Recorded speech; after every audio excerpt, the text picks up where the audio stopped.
When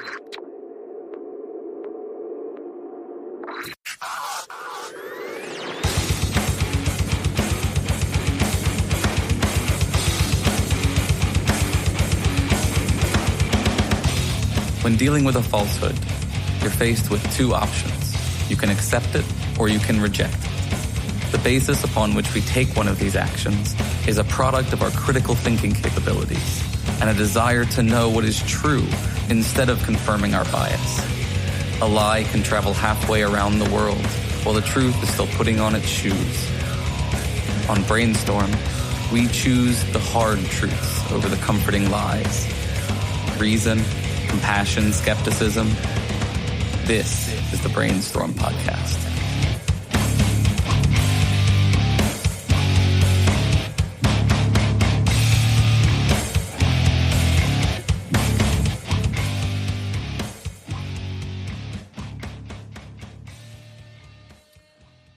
Hey folks, welcome to the Brainstorm Podcast Skeptic Studio.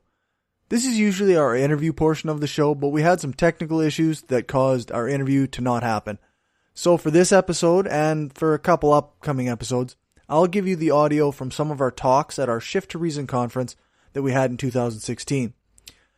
Today I'm going to give you the talk from Lavada Luening. She was a guest on Brainstorm before our conference and gave a very interesting talk on how to open up the secular movement to groups that aren't just middle-aged white guys. There is one spot in the talk where she uses the term Indians instead of Indigenous peoples or Native Americans or First Nations people. But someone pointed the error out to her later. She apologized later in the day, and that's pretty much where that ended. Beyond that, I've got a few notes to talk about at the end of the show. But for now, I hope you enjoy this talk by Lavada Luening at the Shift to Reason Conference 2016. So our next speaker is Lavada Luening. Lavada's participation in the conference actually came about in a fairly interesting way. Shortly after the organizing committee asked me if I would be involved and be the MC for it, we got a message pointing out certain consistencies within everyone talking, mainly that they all looked like me. Not exactly like me, but we kind of had this issue where it's another secular convention where everyone talking is another white male. And really, our community is so much more diverse than that, and it should be even more diverse than it is. Now, we were very lucky that one of the people who pointed out that was very, very gracious and said that they could actually help fix that for this year. We've already got plans in place for how to fix it even better for next year. But the person who pointed this out and was very, very gracious in being willing to come was Veda herself. So we really appreciated the fact that the oversight on our part, and it's so common, this just casual sexism where it's something that's not even thought about, it just keeps happening, got pointed out by someone who was kind enough to then also put her shoulder to the shovel, as it were, and actually give of her time and come down here to help us. So we really appreciate that. So to tell you a little bit about Lavada, she is one of the founders, or the founder of the Free Thought Alliance of Milwaukee. She is the secular she-thinker. She refers to herself as a seculebrity, which is my new favorite term for the weekend. And involved with SWIS, the Southeast Wisconsin secular she-thinkers. So I'm really excited to hear what she has to say. I think it's going to have some really positive, practical elements to it as well, which I'm excited about. And without further ado, welcome, Veda.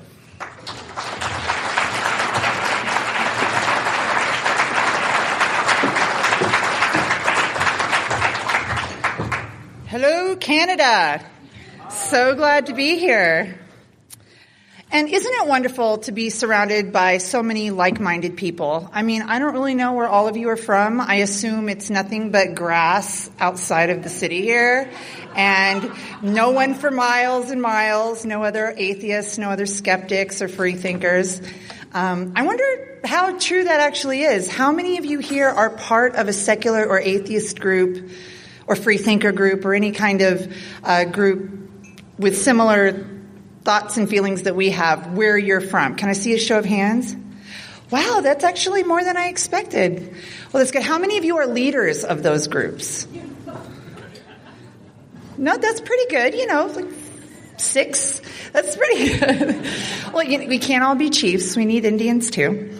Well, one of the things that I did when I first got here, when we very first started this morning, is I did a little bit of a count. I counted up all the people at the tables, and I wanted to see what the ratio of men to women was. And I'm actually kind of surprised and happy to say that it's 1/3 women and 2/3 men, which is still disproportionate to the ratio of men to women in society, but that's actually more than the average ratio that I see at the places I speak at and at the groups that I'm usually participating in, other than the female groups that I participated in.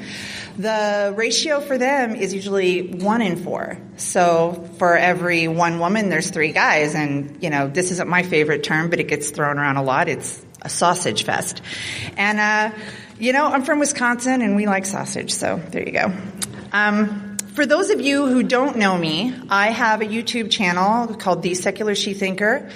I also write a blog. I have my own blog channel called In the Interest of Rational Security, but I also just got put on with Skeptics Inc., writing a blog for them. I'm not a best-selling author. I'm not a scientist. I am not a biologist. I'm not anybody important like that. What I am is an organizer and an activist. And I think what I bring to the movement is my knowledge about organizational leadership and my knowledge about basically what it's like to be part of this movement as a woman. And what I want to see this movement achieve is more growth that resembles what our growth should be in regular society. So a few years ago, Pew, not a few years ago, actually last year, Pew did a research study, and they said that nons were growing in the community between men and women at about the same rate, and that nons in the community were about 20 to 25% and growing. And that's really good news. But I was listening to Greta Christina, and she was giving sort of an anthology about how movements work. She's part of the LGBTQ movement, and she was comparing that movement with the civil rights movement and also with the atheist secular movement. And one of the things that she said was that the first people to come out in a movement are usually the people who are kind of outsiders, unique, outspoken. They don't usually care what other people think about them. They're lone wolf type of people. And then the second wave of people that come out are the people who know them and love them and want to support them. And then the next set of people are the people who are the friends and family. And then it becomes a more well-accepted thing in the movement. And I think the stage that we are at right now in our movement is the stage with friends and family. And where we're getting stuck is this ratio of men to women and why the movement isn't growing. So I know this is going to kind of suck for you guys, but I'm about to point out some flaws. I'm about to point some fingers and say the word sexism and say the word misogyny and say the word feminism. Please, everybody, when you make your way to the exit, be orderly and don't trample anybody. But sexism does exist in this movement, whether we like it or not, whether we want to admit it or not, whether it's pretty or not, it's real. And I think some of the sexism that we're experiencing in this movement isn't intentional. I don't see everybody openly admitting. I mean, if I asked any one of you here, I would assume you would consider yourself an ally. You would consider yourself you may even consider yourself a feminist, but you certainly probably consider yourself a person who believes in equality. And you probably wouldn't subscribe to any of the sort of behaviors or antics that people normally consider sexist people to be participating in.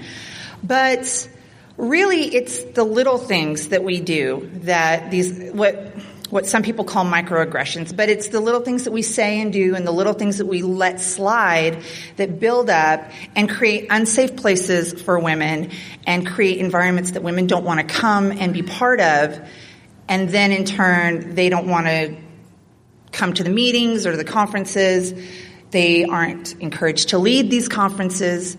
And they also don't bring their fans, or their fans, my fans. They don't bring their friends, they don't bring their families, they don't bring their children. And one thing that I firmly believe is that the hand that rules the cradle, or the hand that rocks the cradle, rules the world. And secular women raise secular children. And one thing that religion does better than our movement is they handle women better. Now, I know that they oppress women and that they're just awful terrible about women in leadership and all of that. But they handle women socially better. They address women's social needs better. Needs such as childcare, needs such as creating a safe environment, having meetings in safe places, having meetings in places that are accessible to women, and they are also better at reaching out to communities that are maybe of a different class. I'm looking at all of you, and I'm just going to make an assumption that you're all probably middle class or ish around there. And there's a whole segment of the population that gets ignored when I'm talking about people that are maybe in poverty or are living in places and they don't have access to their own car and they rely on public transportation and things like that. Part of what I'm talking about is having meetings that would be accessible to these people. And it would draw in a whole entire new class of people into the atheist movement. And these people are going to start, probably being women because they're the ones that I'm focused on, and I'm focused on their children. And so I think we should be having meetings in places that are accessible to public transportation. They should be in safe places. And sorry, skeptics in the pub, that sort of rules out bars. Bars aren't really places we would want children to be coming to for our meetings and things like that. And the whole purpose of this, remember, is growing the movement.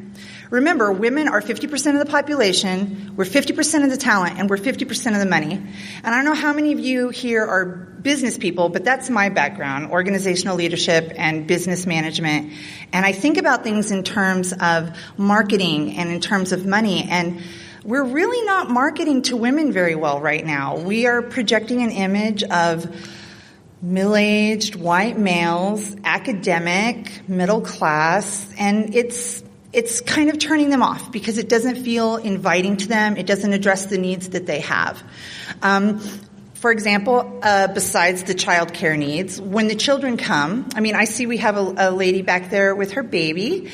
I would like to see a safe place for her to be able to breastfeed her child if she breastfed.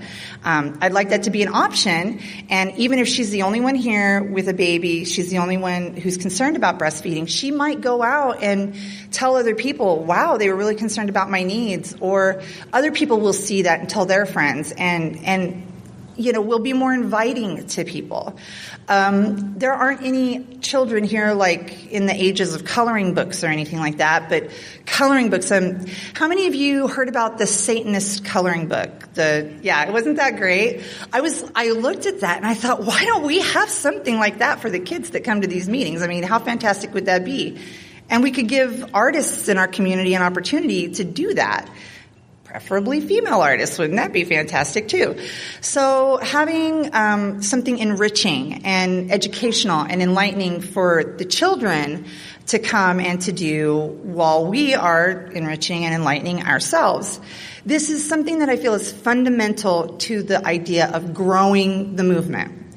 Now, you might ask yourself, what do I care about growing the movement? My needs are being fully met. We have Richard Dawkins, and we have David Silverman, and we have Aaron Ra, and Matt Dillahunty, and all these other fantastic celebrities that that we all know and love. What more do I need? But we really do need more involvement, and we need more inclusion of the LGBTQ community and minorities, which I'm from, Wisconsin, and that Milwaukee's sort of an urban area, and I'm really used to seeing a lot more ethnic diversity where I'm from. Even in the atheist community, maybe one person.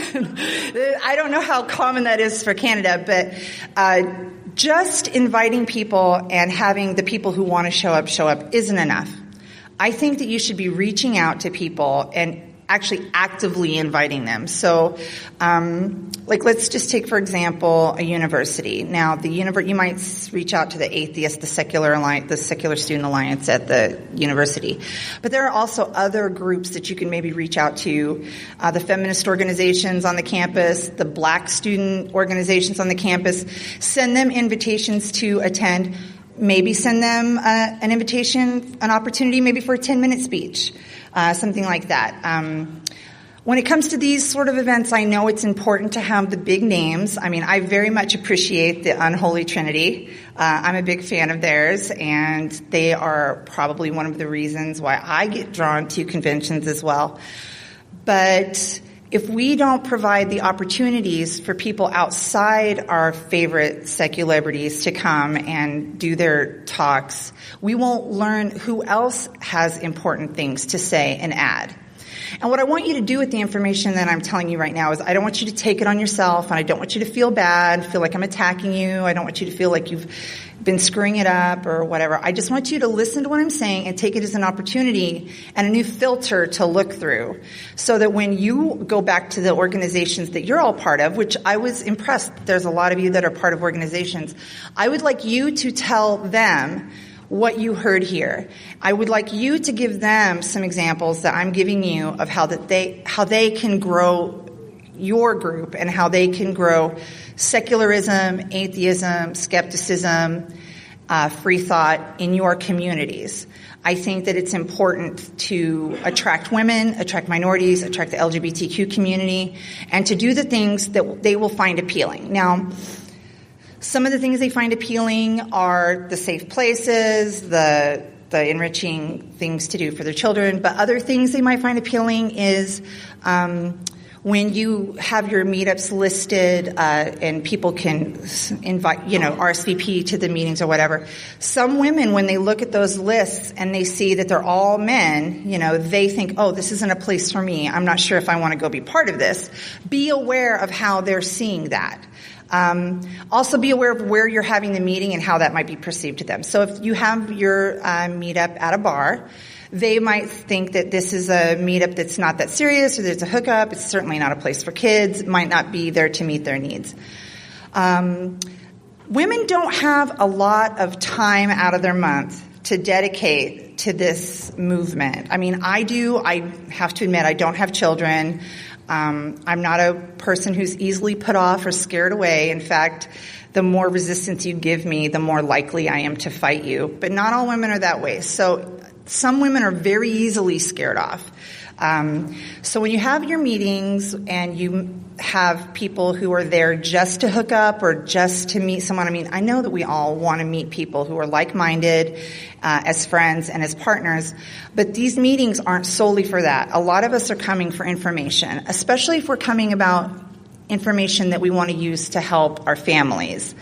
Secular women might be interested in, how does a secular mom have the birds and the bees talk with her kids? How does a secular mom address prayer in schools? How does a secular mom address, bullying? How does a secular mom teach her kids how to be feminists and not be sexist? These are issues that women might want to focus on that you might not be thinking about. So I'm going to ask you to put on this filter and think about it.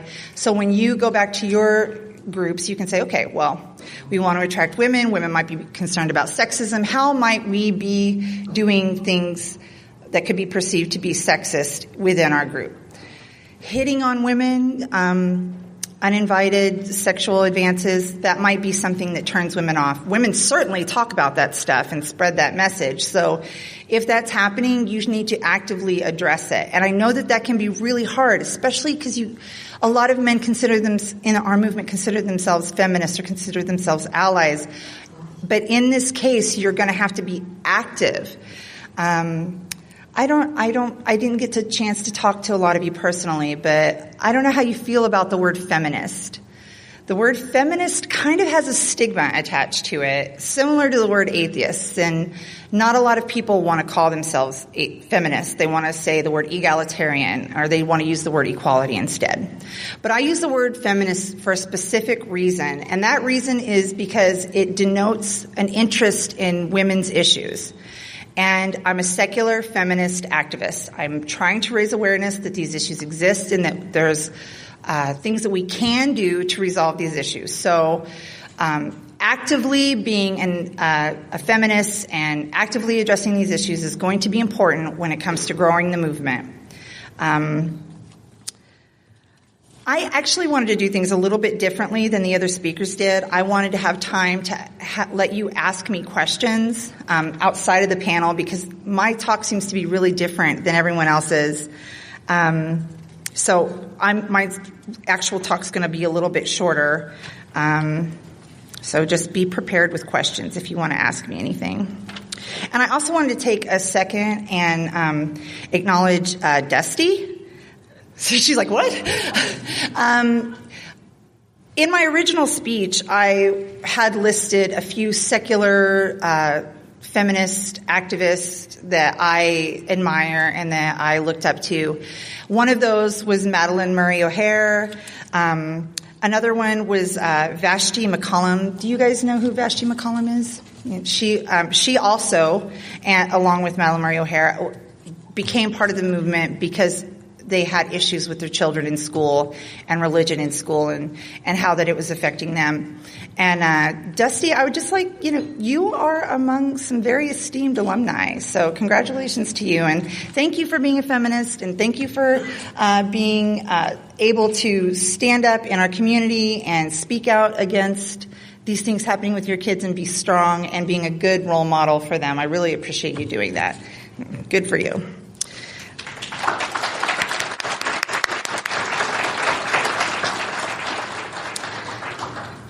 So another thing that I wanted to talk about that I think will attract more women to our movement and help our women grow are some of the things that religion does that we're not doing, such as charity. How many of you are involved in groups that do charity?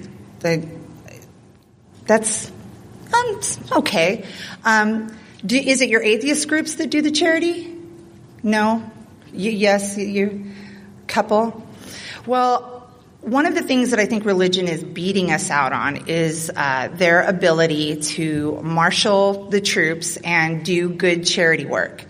Last year, I was lucky enough to be part of the PastaCon in Pennsylvania. Brian Fields put this on, and at the end of the conference, he did it wasn't a food drive, it was actually a food packaging event where they worked with an outside organization and they packaged up meals that were like low-cost meals. I think one meal for a family of four costs 25 cents, and they did a fundraiser to pay for it, and then at the end, all the speakers and all the attendees, which would be all of us, if this is who we were talking about, gathered in a room with the tables all set up, and they all, like in factory assembly style, put together these meals, boxed them up, and they went out and fed thousands and thousands of people and thousands of families.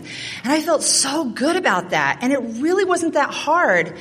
That isn't a direction that I would like to see our movement go. I think that it would help us grow, it would help repair our reputation in regular society, and it would be an opportunity for us to actually be, doing good things when we come to these conferences and, building up our relationships with each other.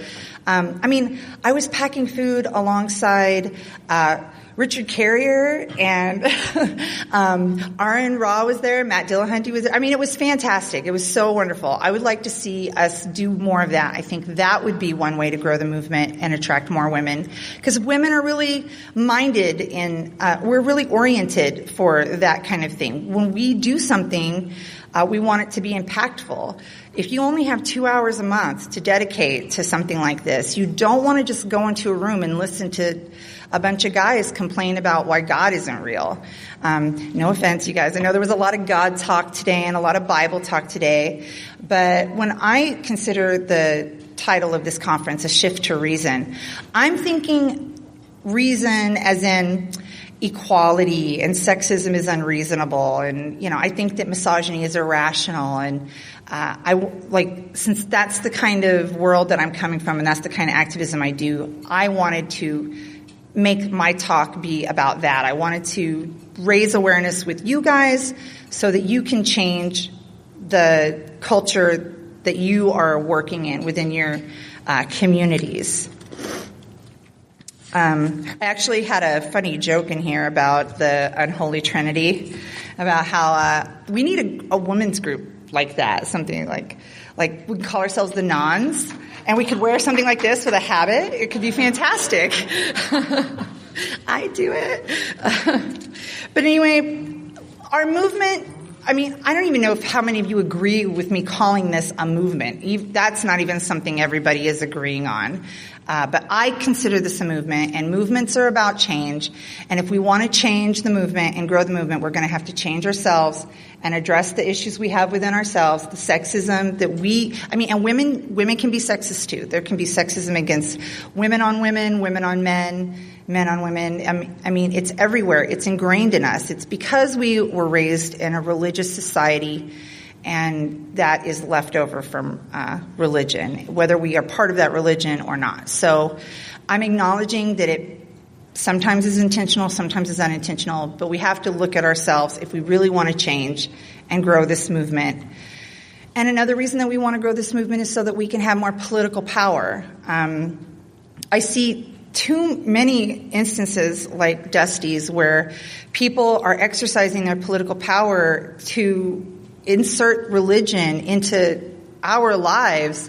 And I know that Canada is a little bit different than America, but in America, I like to start from the place that it's a secular society and that secularism is good for everyone because it gives us all an equal playing field. And when political power is given to religion, it's taken away from us. And so when the Pew Research shows that our group is growing, then that means to me that the political power is growing. And when the political power is growing, then our lives are going to be better. And secularism benefits everyone, so that means everyone's lives are going to be better. And that's the way to go. That's the change to make. That's the direction to move. And I'm really grateful to see all of you here being part of that. And I hope that you help me with my cause. I hope that this is a call to action that gets you excited about the changes that you can make in your communities.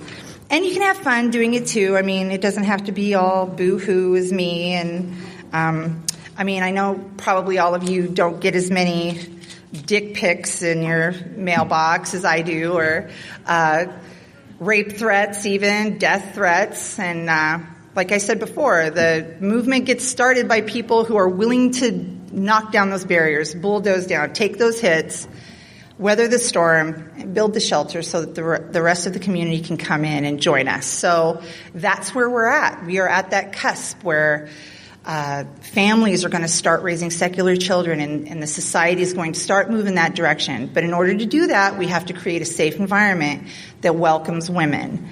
So I think that is it for that. What I would like you guys to be thinking of as far as your questions, whatever questions you have, but also ask me questions about maybe some examples of activities maybe, or problems that you've run into, maybe some solutions that we can come up with together that might help us attract more women to the movement. So, or you could all 100% agree with me and we can be done. Dusty? So I have a question of what do you think is the best approach? I have trouble socially. We have a number of strongly religious friends, and that's fine and great for them. But I have not found a successful way to insert my belief system or non-belief system or whatever you want to call it without feeling like my friends feeling like I'm challenging them or I'm discounting their beliefs or I'm against them somehow. I socially find it difficult to stand up for what I believe respectfully, I feel, without them feeling like it's attacking them, it's negative towards them, it's anything against them. If they have strong religious beliefs and that's part of their family, I am respectful towards that. But I don't feel like currently we have a a society that allows me to stand up and be proud of what I believe in side by side with them. Does that make sense?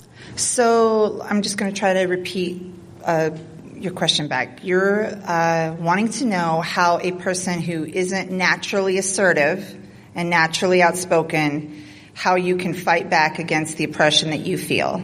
Well, I want to be able to stand up for what I believe and say what I Do you not want to be the bad guy? I don't know.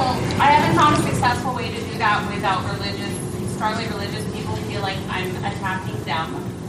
What they believe and what they say. I think that, in a lot of general circumstances in the community, we can all be side by side and they believe what they want to believe and I believe what I want to believe, and that's great. But I feel like once it's something that I start talking about openly, they feel like that's an attack on what they believe. And I'm just wondering if you or anybody else has suggestions for that to be more successful. Well, I think that where this starts from is we all want to be nice guys. Nobody really wants to be the bad guy, other than the Madeleine Murray O'Hares of the world and the Lavada Luenings of the world, who don't care what people think of us, and we are willing to be activist-minded and go out there and do that. Not everybody has the energy for that, and I understand that. But that doesn't mean that you can't participate in other ways. Wearing your flair, wearing your atheist shirts, your pins, your earrings, flying your banners, using your bumper stickers. Those are all passive ways to let people know you don't agree with them. It can invite conversations with them, and you can handle those the best way you can. Another way to fight back is to teach your children how to critically think and how to handle themselves in the arguments that they're going to face, and teach them the fundamentals. You don't have to teach them, Richard Dawkins' God delusion cover to cover. You don't have to teach them that attacking people is okay if you're not okay with that. But being able to defend what they believe is something that they're going to have to do, especially when they're fighting against other people who are fervently defending what they believe as if it's life or death. And in fact, in some parts of the world, this is life or death, and we have to remember that too.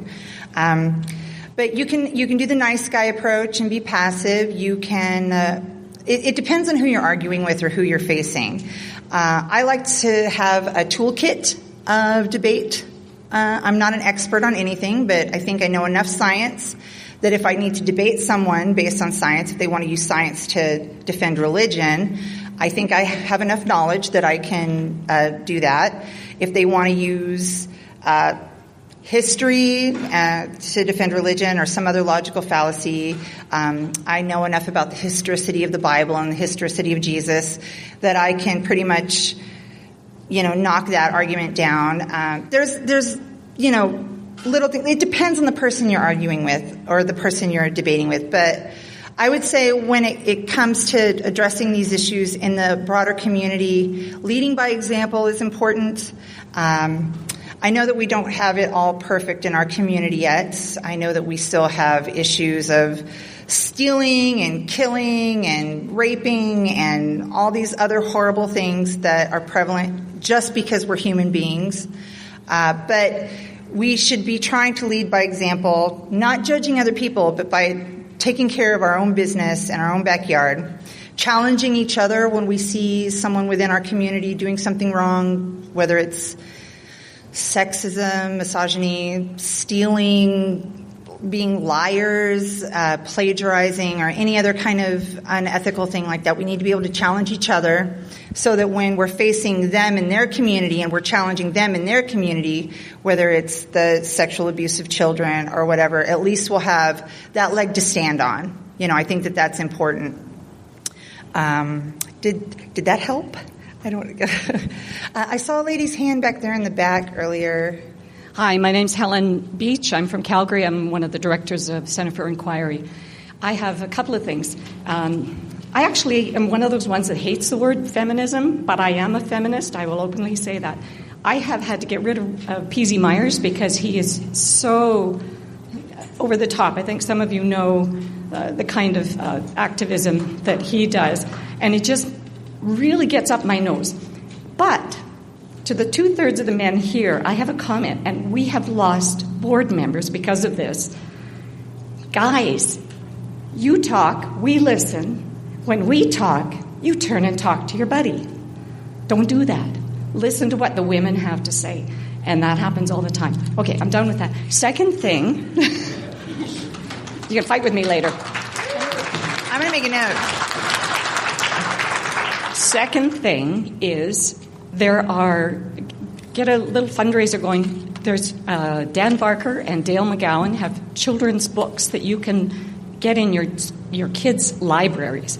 Bring them in, have lots of them around. And if something happens, your child has that book, have those books in your house when other children come over to play as well. So I think that kind of a resource is really, really important. Evolutionary books. I have a whole collection of evolutionary books for children. Get a fundraiser going. Get those books in the schools. Thank you. Thank you.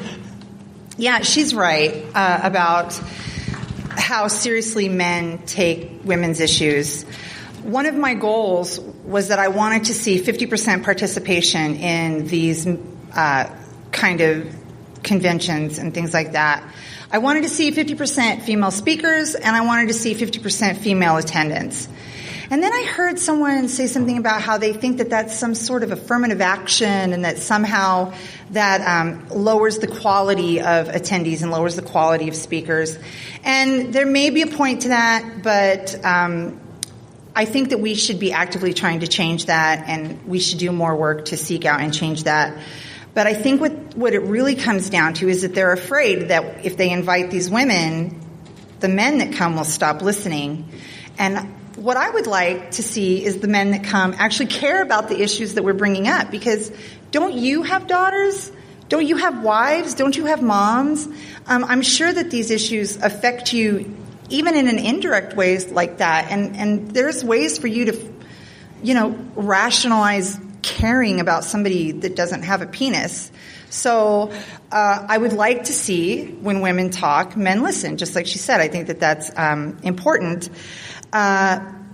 Another thing that this reminded me that I wanted to point out is that we should be supporting women in their endeavor to put women's issues in the forefront of entertainment, books, by secular women's books, female secular authors' books, support secular female actresses, storylines that involve secular women, whether it's comic books or movies or fictional characters. These are important ways that we put our values back into the culture. They say life imitates art. So we should be supporting the art that women produce, that women are a part of, and art that reflects women in our community. I don't think that we're doing enough of that. I don't think enough of that is out there. And there's going to be intersectional ways that we can do that, that draw more women in from other demographics, whether stories about what might it look like for a homeless atheist woman. Have you ever thought about that? You ever thought about what it might feel like to go to a charity or a food bank and get food, but you don't believe in God, but that's really the only people that are serving the food, and in order to do, you have to sit and listen to the sermon? That might be an interesting story for us to tell. And when we hear that story, how might that affect our lives? How might that affect the lessons that we teach our children? And how might that affect the way we do outreach or charity in the future? I mean, that's just one example, just one tiny example of intersectionality and feminism and secularism. I saw a hand over there. Oh, she moved over here. Okay. Go ahead. I'm Julia from Moose Jaw. I'm going to be working with the LGBT community. I'm really glad you brought up the points you did, because that's what I feel is important too with the movement. It's about how religion has oppressed people for so long, and I feel like the secular community could be a way to lift that oppression. And I really related to the comment about being able to talk about what you believe without offending anyone, because even when it doesn't come to religion, most people I talk to say well, it's okay to not be religious, but it's not okay to not agree with God or to put other people down for believing in God. So I was wondering if you could elaborate on that. I had another point, but... Well, when it comes to people, I do think that we should be respectful. Nobody deserves to be attacked or brutalized because we're all people and we all have different backgrounds and different stories. But that doesn't mean ideas can't be attacked and ridiculed. Religion is an idea. That's really all it is. And if you're talking to someone who is feeling it's personally attacked because you're attacking their religion, maybe you should back up for a second and explain to them that their religion, from your point of view, is just an idea. And explain to them that secularism is a separation of church and state. And if you start from there and you tell them that you are separating their ideas from who they are as a person, I know that we all build our character from the ideas and the beliefs that we have, but those ideas and beliefs can change. But the fact that I'm a human being is not going to change. So, if you do that, I think that you're going to get farther. But don't be afraid to offend people, because offending people is what starts conversations.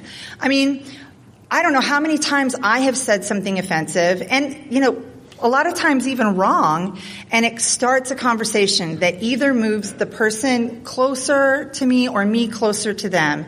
And also remember that these conversations aren't always about who you're talking to. It's about who's listening. So when we're having conversations on Facebook or Twitter or whatever, and we have all of our friends and fans and followers that are watching with their popcorn, just enjoying the show, those are the people whose minds were changing. My mind didn't ever get changed because somebody got in my face and told me I was wrong. I was a Christian until I was 25. I'm from Oklahoma. My grandfather was a Seventh-day Adventist preacher. These were things I believed too. But listening to other people, the cognitive dissonance and these little tiny steps that I took along the way are what moved me to where I needed to be. And people offended me, and I got over it, and I've offended lots and lots of people, and I'm sure they'll get over it too. What really concerns me, though, is the tendency in families and communities to reject people who are different, whether they're gay, lesbian, trans, or whether they're atheist, or whether they, get themselves involved in a relationship that they don't agree with, whether it's with an interracial person or whatever. That saddens me a lot. And unfortunately, that's the kind of thing that will only change when society changes, when society gradually moves forward. I've already lost my family. I've already lost lots of friends. What I'm hoping will change is that in the future, because the new people in my life that know me and love me, and they get to know me as a person, and it's really hard to hate people that you know as a person. So you just got to get out there and have those conversations. And if you're a nice guy, be a nice guy, and if you're an asshole, be an asshole. Just you do you, booze. What you got to do. So, did you have another question? Yeah, the second part had to do with the prayers in the schools and politics, and I know of other organizations that center around spirituality or God, and I was wondering, I know of an organization that's quite oppressive, but it's supposed to be a self-help group, and I was ostracized from it because of my personal beliefs, and I'm just wondering, how do you help other people who are involved in that sort of group? Well, this is what I would encourage you to do, since you oftentimes cannot change groups that already exist. How many of us would like it if someone came into our group and tried to change the dynamic of our group, and tried to insert their beliefs into our group? And I don't know how many times people have come to free thought meetings and thought that free thought means you can think anything you want to think. So they come to a free thinking meeting thinking they can talk about aliens or Jesus or whatever else crazy thing they want to talk about. And you have to tell them, no, this isn't the place for that. Go somewhere else. That may be what's happening in this other group, and you're the person that they're asking to go somewhere else. But what I want you to do is I want you to be a leader. I want you to seek out the people who are like you and who can learn from the things that the story you have to tell and the experience that you have, and start that group. And there are other people out there like you, and you might go to your first meeting and be the only one there. You might go to the second meeting and there's only 2 people there, but eventually you will reach the people you need to reach, and then you're going to be their hero. I mean, that's what activism is about. That's what this movement is about.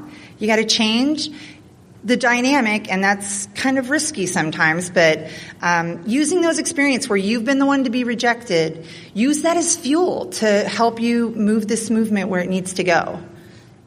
Thank you for that question, by the way. We have time for, I think, one more question here. I wanted to thank you for speaking up from the point of view of not just information and intellectualism. I have been a non-believer, an atheist for many years, and it seems that the movement for a long time has been about debate, controversy, disagreement, conflict, sometimes verbally aggressive. That does tend to move a certain component, and I think very much of the feminine style of personality away from the movement. Your suggestion to take action, do good, change the world, affect our environment, and move forward creates a different view of atheism than many people have. And I think it would open the movement to a larger component of our culture. And I want you to talk about possibly some things a person can do to move beyond debating whether there's a God or not. I don't think we're here to change the world and everyone's point of view, but this is an opportunity to allow us to do some good together as a community. And then people who are looking for a different community might join us rather than seeing us as a negative component. I agree with that. She has a point about a lot of people in our movement, we're just naturally contrarian. I don't personally see that as a bad thing, but I do understand that it's a big turnoff, and that if you subscribe to gender normative ideas, you could say that men are more aggressive and women are not, or women are more submissive, and I don't necessarily always agree with that either. But when it comes to growing our movement, we have to think of it from a marketing perspective. I mean, do we want to market to the most aggressive amongst us all the time? I don't think that that's true. I think that a way to get around that is to have an idea of intersectionality and inclusiveness, reaching out to people and groups that we maybe thought wouldn't be interested. I really don't like it when people say, oh, well, women aren't rational. They don't really care about these things we talk about. That's why they don't come to the meetings. I don't think that's true. I think they do care. They don't maybe care as much as you care. Maybe they care a little bit about arguing and debating the facts and about getting to the science and looking at the statistics and the demographics. And then maybe they also care about, not getting raped. Maybe they also care about how they're going to, teach their children about how not to get fooled, how not to believe, how do you handle Santa Claus? I mean, that's a really great parental secular issue. It doesn't even have anything to do with God. How do you handle fairy tales and not lying to your children? I mean, the parents are people that we want to include. How do we handle teaching our sons about what consent means? There's ideas about what consent is and what it isn't, and I would like to be able to reach out to people who maybe could be helping us with getting these messages out and inviting them to the table. In America, I don't know if you guys are having this issue, but we're having a huge issue with trans people in bathrooms. It's really, really crazy, but apparently there's a group of people that think that whatever sex you were born with is the bathroom that you should use. And they're not thinking that if you are a transgender person, you may be born with a hoo-ha, but you look like a dude, so you're going to be using a women's bathroom looking like a dude under the rules that they're trying to make up. That's a conversation they need to have. So, including even them, include transgender, getting their points of view, the gay community. I know that we've been doing really, really good, including the LGBTQ community in the secular movement. But we could do better, because I've listened to YouTube shows, and I hear a lot of sexism and a lot of homophobia, a lot of racism too. So racism is another place that we need to work on. But being inclusive, making safe places for women in particular, safe places for the LGBTQ community, safe places for minorities. And you just got to invite them. You got to invite the brave among them, and then invite the brave to invite their friends and family. And this movement will grow, I promise. And when it grows, it will be so much better. The fights we fight, we won't have to fight alone. It won't be 91% of the people agreeing with these people. If you could get the message out to those parents of what secularism really means and how this really affects the rights that your children are losing by them imposing that on them, I think their minds will change. It might not change if you get in their face spitting and screaming at them, but, have that conversation with somebody, and then they'll hear it, and then it will change. And inviting people and trying to make this community be a safe place, I think these are all ways that will make the movement grow, and that's what I really care about. I mean, it's not really all about women. It's not really all about our kids. It's not really all about men. It's about all of us. It's about the movement, what the movement cares about, and moving the movement forward and changing. And, nothing that stays the same is, if something stays the same and never changes, it's not good. That's one of the problems with religion, is that it's been the same for a really long time, and it is stuck in the past, and that's not what we're about.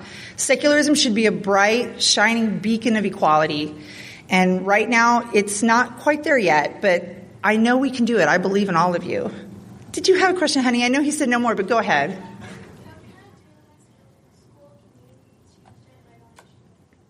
Oh, great question. She wants to know how old are you? She's 14. So glad you came. 14 years old. What grade is that? Freshman? Freshman in high school? Oh, perfect. I think that one way that you can change the world is start a secular student group in your school. I don't know what the rules are in Canada. I'm so America specific, and I really apologize for that. But in America, there are rules that say if it's good for the goose, it's good for the gander. So if there are religious programs on school, religious groups on school grounds, then they cannot stop any atheist groups from happening. And if they try to stop it, you have a court case. So we kind of break in and break down those barriers, because that's the way things are structured in America.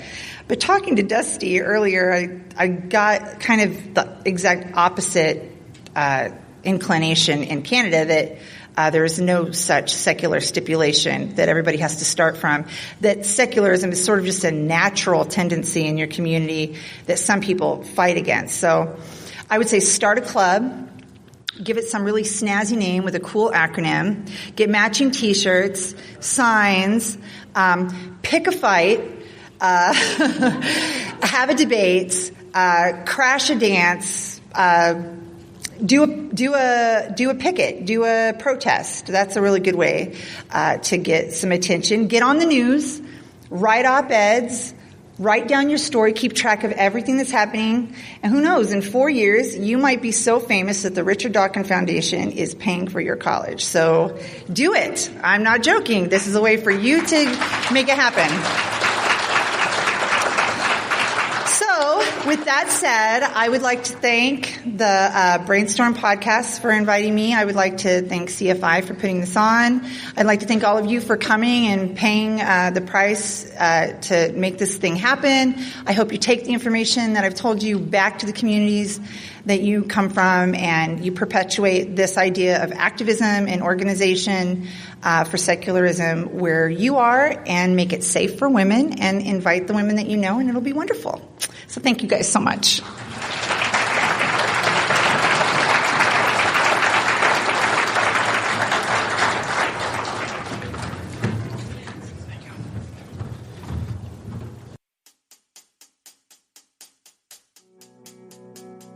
Okay, so that's the Lavada Luening talking at 2016's Shift to Reason conference.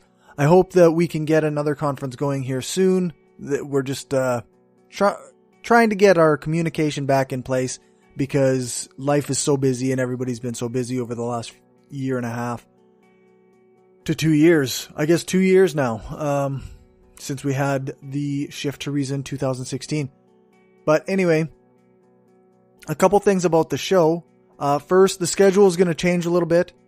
Our regular Monday release makes it so that I have to work on things on the weekend when I'm supposed to be spending that time with my family. So I'm going to work on things on Monday, and then new episodes will be out on Tuesday mornings instead of Monday mornings. Extra episodes will be out on Fridays, and I'm still going to be trying to put out 2 a week. But as you know, that may not always happen. Patrons will, of course, only be charged for the first episode of each week, but they do get access to all the episodes early. This set of 2 weeks is going to be a bit weird because we didn't do our Brainstorm live show, so there's no Rec Table or Shift to Reason radio. This conference audio is going to be in place of the Skeptic Studio. Friday is going to be a rebroadcast of the Next in My Hardcore Skeptic series, which is my interview with Dr. Christy Winters. Next Tuesday will be an interview that I do this week if I can get something going, or it'll be another talk from the conference.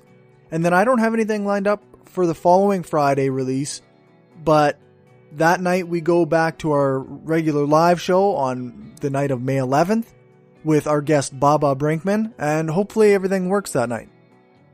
I really appreciate everybody understanding, and I really apologize for the weirdness and the lack of a normal episode this week.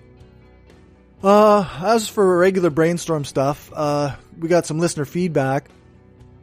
We got a ton of comments on YouTube this last couple weeks. Our chat about Harris and Klein got a lot more attention than I was expecting.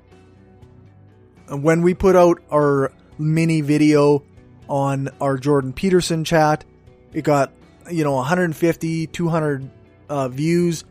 The Harris Klein discussion has, I think it's at almost 3,000 now. That's one of our most successful videos.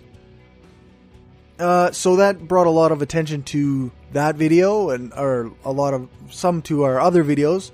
And I'm trying to work on the way we do YouTube videos just to increase, a little bit of exposure, shorter snippets, more appealing to people on YouTube. But I'm not going to talk about any of the comments on the Harris and Klein discussion because I'd have to pick out favorites or I'd have to pick out the worst, and I don't really want to play with that. But I do delete shitty comments. Basically anything that calls names or is bigoted that I catch, or anything that's just, being shitty. If you think that I'm going to be insulted or somebody on my panel is going to be insulted by the thing that you say, then just imagine that I'm going to delete that comment. Because I'm not here to entertain assholes. I'm here to entertain people that actually want to listen to us. So anyway, I'm tempted to delete any comment that even seems arrogant, but a lot of them are that way. But avoiding the Harris Klein discussion, a video on our Sweet Jesus Ice Cream video, 2Liter J said, "LOL, religious nuttery, LOL. Lost sheep you all are." And, I appreciate you. You're kind of a funny person that thinks that you come to a video where we discuss somebody who's definitely over the top with their religious craziness, and you get to pick and choose and call us lost sheep. It's just a joke. You're kind of a funny person. That's fine. Be a funny person. On our History of American Atheism video, actually that was one of our long ones, and Tyler Lovins, who is partners with Justin Clark on the Reason Revolution community, he said, "Hey Corey, Renee, Angela, Lisa, Brandon, and Dave. What a group. I loved your conversation with Justin. He's a great guy, a good friend, and very knowledgeable about history. I'll be interested to hear what you think about my article on Peterson." He actually shared it on his Twitter the other day, calling it pretty careful, which seems high praise from a guy always talking about speaking carefully. "I know it's lengthy, but trust me, it's less of a monstrosity than it was developing into. The material just covers so many areas that it's difficult to narrow down a synthesis. but that's what I attempted to do. Anyway, thanks for the great episode. And I thank you, Tyler, for the great comment. I mean, I think you and I will never see eye to eye on Jordan Peterson, but I will take a read at your article. I did start it, but when things are long, it takes me a while to get through them. So, thanks for that. On the Jordan Peterson video, LaRousse Kenneth said, quote, "There are a lot of women in this conference," quote, end quote. And I mean, 2 women on a panel of 5 people doesn't seem like that many. So, I don't know what you're talking about, really. On the Talking About People video, Practical Magic 9 from the Packard Pokesat podcast said, "If you look at the issue from how we view men, sex, and prowess, both the teenage boy being seduced by a female teacher and an adult male teacher conquering a nubile teen girl, the logic is consistent. Societally, we see male sexuality as proof of virility and status. We see women as consenting and needing subjugation. We see women as tempting and wanting to be treated this way.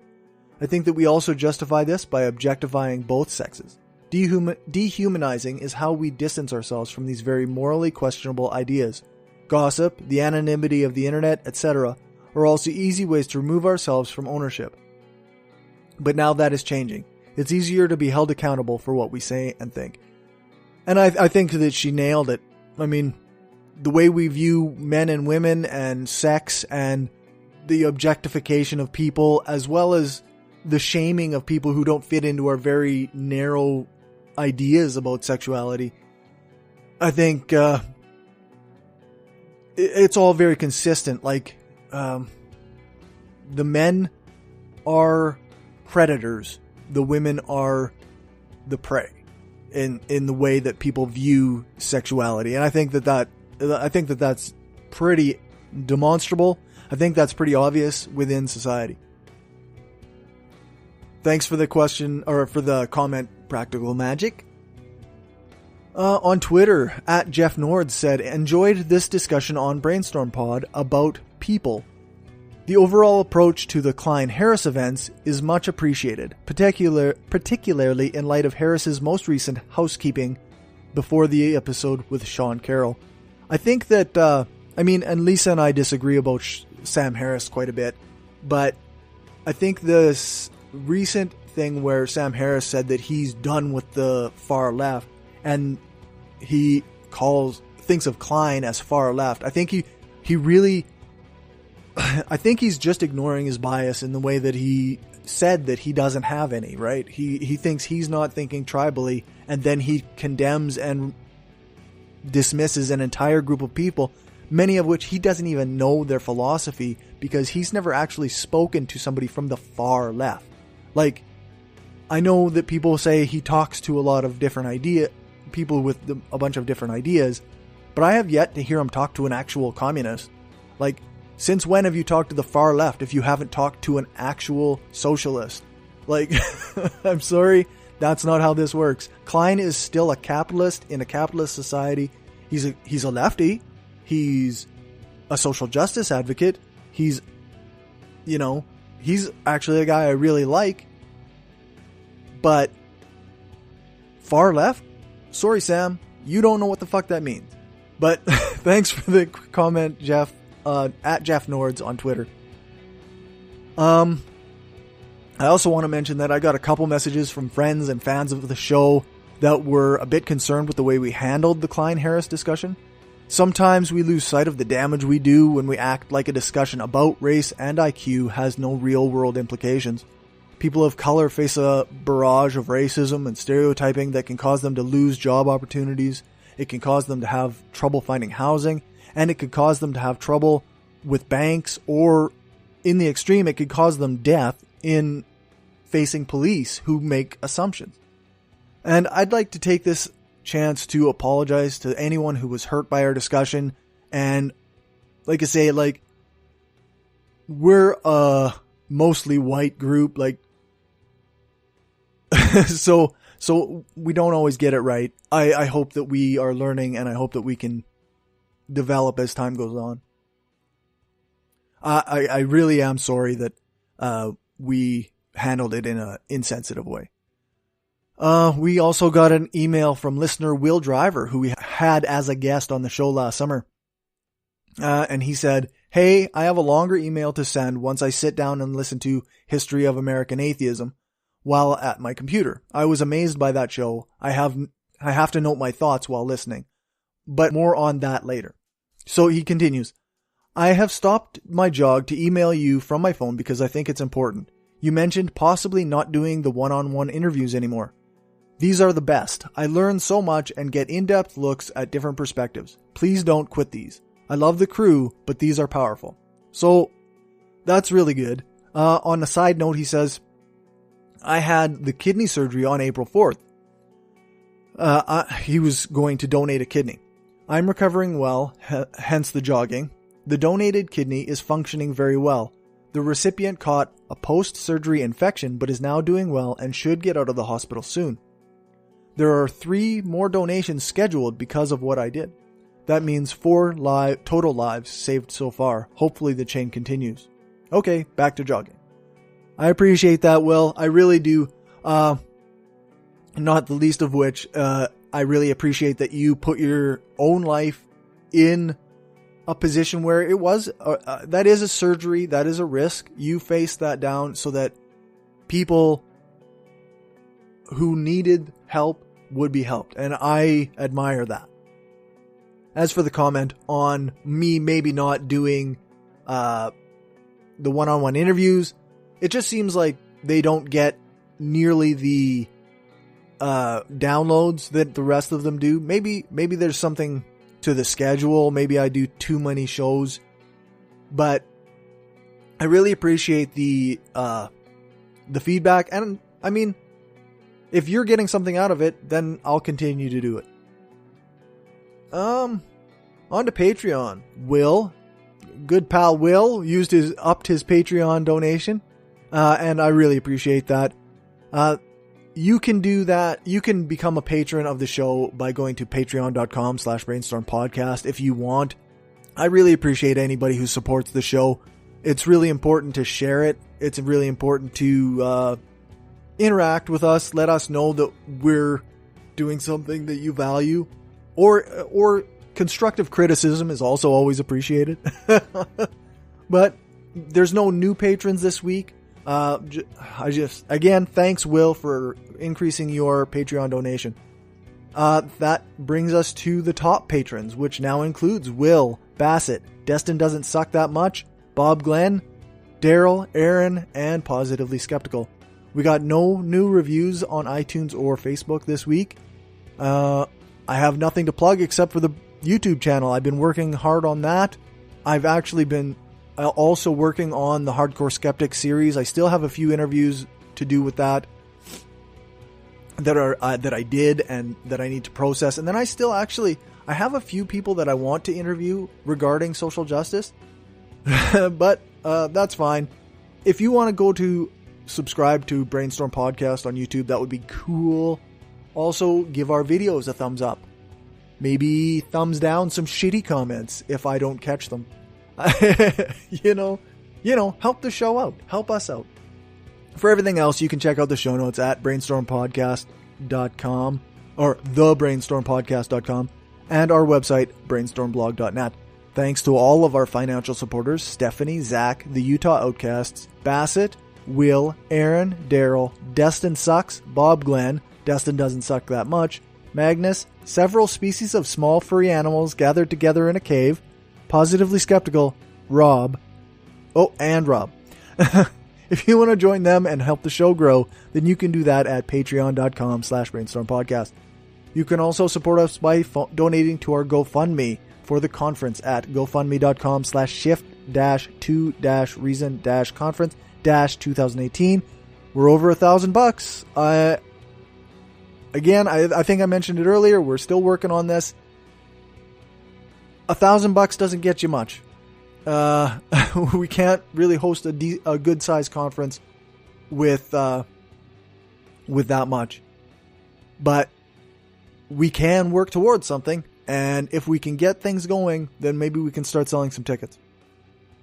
Or If you want to support the show, you can go buy stuff at tpublic.com/stores/brainstorm-podcast-gear. You can join us every second week when we broadcast live on brainstormradio.net. Our next show is on May 11th, and our guest will be Baba Brinkman, the science rapper. I want to thank Lavada Luening for speaking at our conference in 2016. I think that was still a good talk.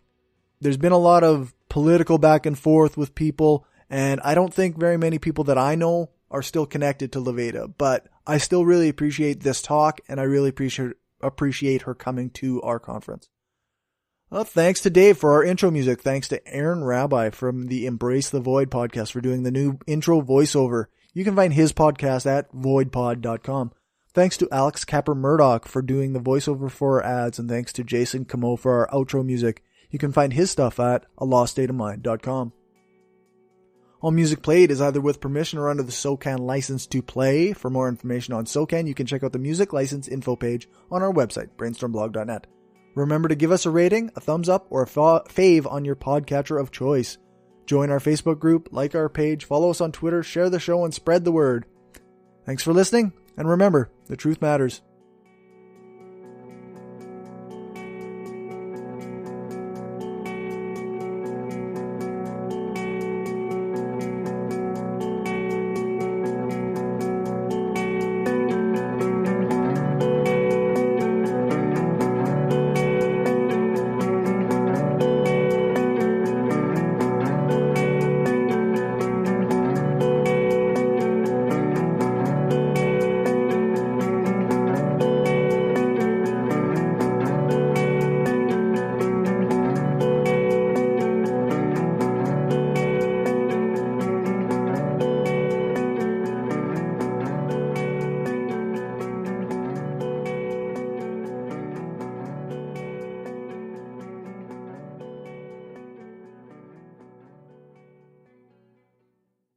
This is an opinion-based podcast. Each person on the podcast is responsible for their own opinions, and those opinions don't necessarily reflect the views of the rest of the panel. Any guests or anyone associated with the people on the podcast, such as spouses, partners, children, other family members, friends, or employers. No one person speaks for the podcast with the possible exception of Corey, and he doesn't speak for anyone else on the show. The Brainstorm podcast does not represent the views of our sponsors. We just wanted to say thanks to everyone who listens to us, shares the show, gives us a rating on iTunes or Stitcher, or supports us through Patreon and Gumroad. We don't have a lot of interactions with our listeners, but what we have had proves that we attract some of the best people around. Smart, kind, and cool. An audience truly worthy of the titles hardcore and woo-free. Thanks for helping us make the world a smarter place.